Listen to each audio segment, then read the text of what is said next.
Hello guys, gagawa tayo ngayon ng batchoy. Ito yung sabaw ng batchoy.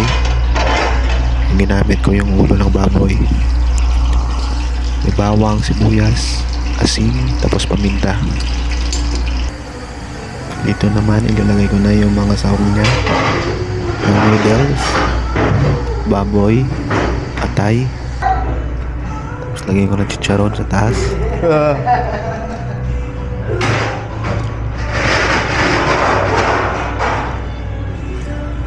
Ano? Batchoy na!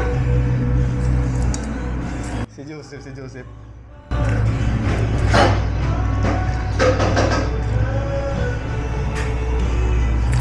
Tapos lagyan ko din ng bawang at sibuyas dahon.